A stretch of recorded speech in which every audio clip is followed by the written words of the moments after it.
it's Bretta Riches here from runforfoot.com, and today I'm going to be talking to you about how certain nerves in the feet called the noxious sensitive nerves help regulate your leg swing mechanics when you run, but especially when you run barefoot, and how these nerves are less responsive when you run in thickly cushioned running shoes.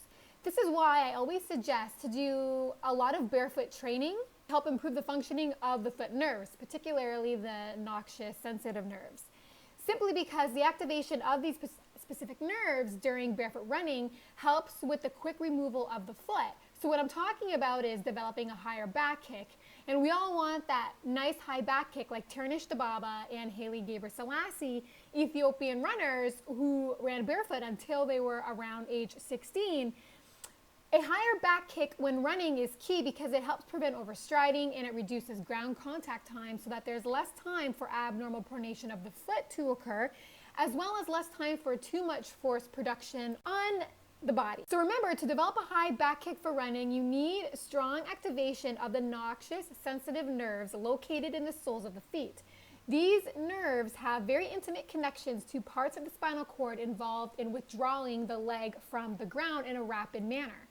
So let me give you a little scientific background with respect to what experts know about the importance of the noxious sensitive nerves in the feet and how these nerves, by activating them, can help refine your forefoot running mechanics via barefoot running more often.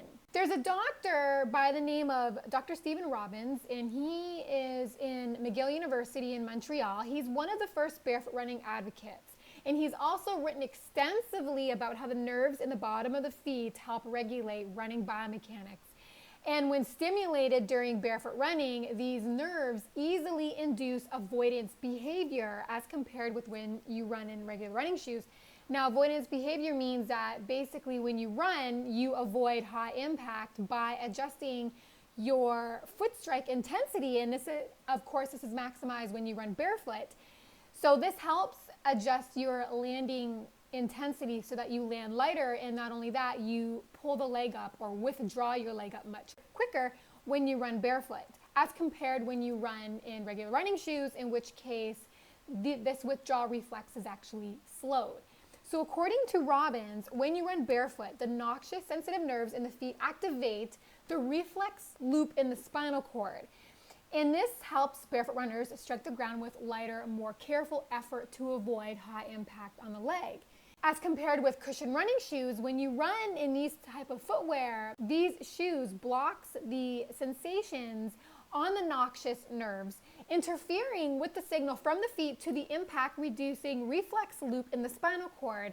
So this slows leg withdrawal and results in a lesser or a lower back kick, as well as longer ground contact interaction of the foot with the ground. So the key thing here is that the noxious sensitive nerves in the feet need to be exposed to the ground via barefoot.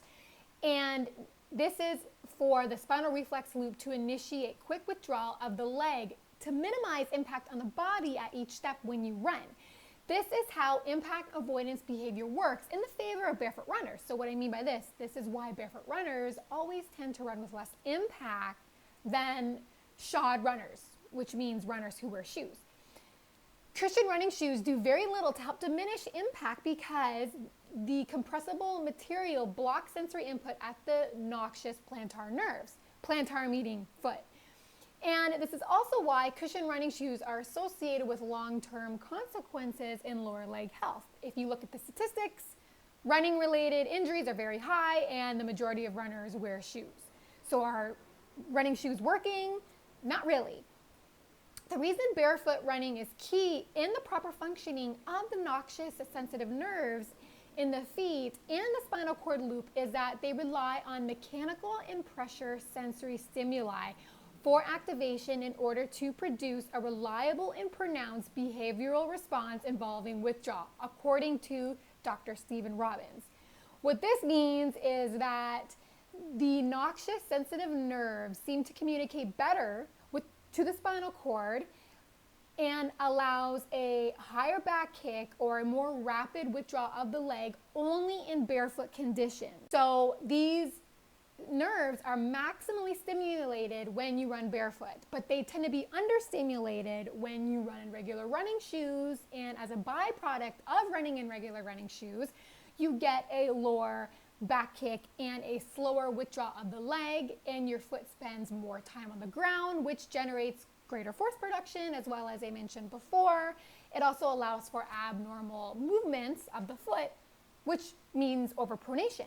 Therefore, running barefoot is one of the most effective strategies any runner can do to avoid high foot loading and overloading to the lower leg and the rest of the body.